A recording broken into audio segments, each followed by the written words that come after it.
there, Browns fans. Welcome to Dawg Blog Live, the show that's all about you. And I'm talking about those fans who gave Chad Johnson the welcome he so richly deserved when he leaped into the dog pound on Sunday. Good going, guys. Well, the Browns and their fans are still basking over the thrilling victory against the Bengals. In his first start of the season, Derek Anderson threw for 5 touchdowns while leading the Browns to a 51-45 win. For one, saw the playmakers, Braylon Edwards, Kellen Winslow, and Joe Juravicius had big games on the same day, and Jamal Lewis rushed for over 200 yards. So was this a sign of things to come or a one-week fluke? Tony Grossi talked about that and the quarterback situation in his latest podcast. If Anderson rips off 2, 3, 4 wins in a row, it forestalls the arrival of Quinn, and I don't think the Browns are upset with that. I mean, they'd love for the team to go 9-7 under Anderson, and Quinn doesn't play at all. You can listen to the rest of the podcast at cleveland.com/HeyTony. Up next, it's Talking Points, where you provide the topics and Mike Conley and Dan Lobby provide the analysis. Talking Points. Hey there, Browns fans. Welcome to yet another edition of Talking Points, where we take your comments from the Browns Forum and discuss them in a roundtable fashion. Dan Lobby alongside Mike Conley, back here to talk another week of Browns football with you, the best fans in the NFL. And Dan, Tommy511 in the Browns Forum states that Anderson really looked good.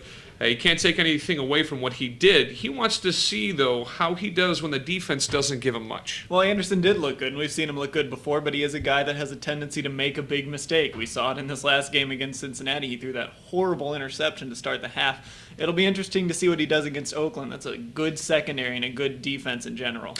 Yeah, it should be, but 5 touchdowns is a pretty impressive performance from a guy who wasn't expected to be in there past the second possession of that ball game. Now let's talk about another player. JV in the forum wants to know about Josh Cribbs. He says, what a player. Looks like he can do anything. Returns, wide receiver, backup quarterback. The guy's just a football player. We've seen that slash role really become more and more popular in the NFL the past couple years. And Antoine Randall, of course, with the Pittsburgh Steelers and that Super Bowl team, made a really big impact. Josh Cribbs is electrifying every time he touches the football in special teams. I want to see him implement him more into the offense. We saw it once with that end around in that game against the Bengals, but he's the kind of guy that could be a difference maker. Why not throw him into the game plan a bit more? Definitely.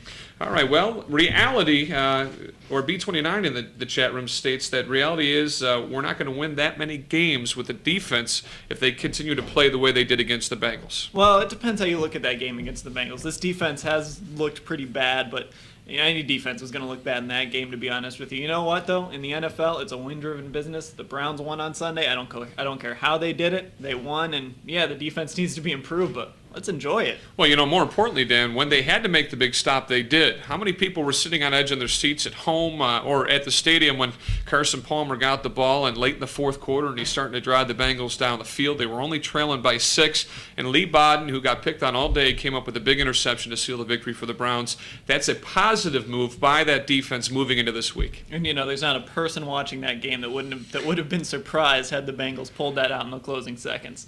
Now, Tomcat F14 wants to know, can we go into the bye at 3-3?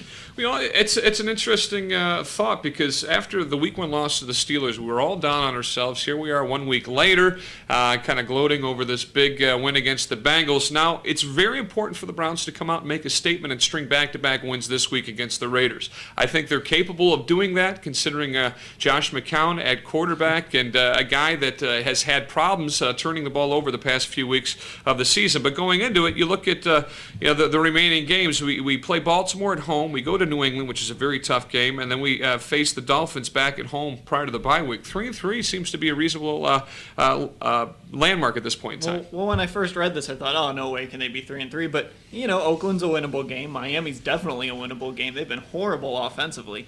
New England, they're not going to beat New England. But, they always play Baltimore tough at least once, and they've got them at home. So, hey, they could get to 3-3.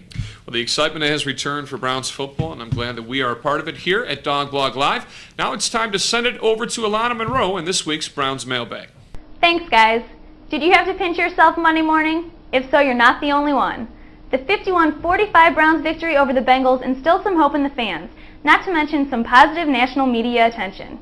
Here's a small taste of what's been heard in the Browns Forum and the Dawg Blog. Seatown Fan 958 says, I sported my Wembley jersey today amongst a sea of Bengals fans and rejoiced when the Browns outplayed Cincinnati. Beerhound posts, so many big plays, I couldn't believe I was actually watching a Browns game. And both of the head coaches were former defensive coordinators. Go figure.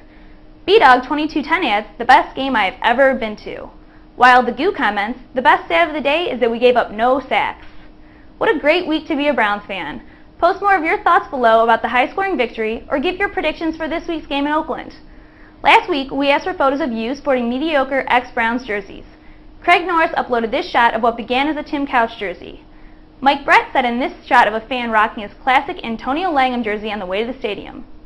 Were you tailgating before or after Sunday's game? Upload your photos or YouTube videos using the links below and you could be featured in next week's episode. Now the predictors tackle this week's game against the Raiders.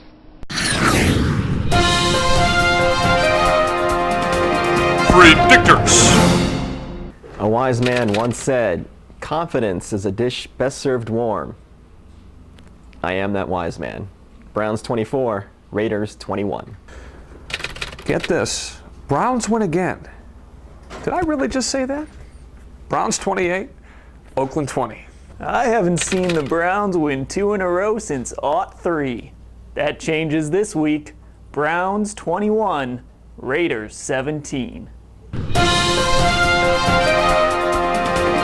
Predictors.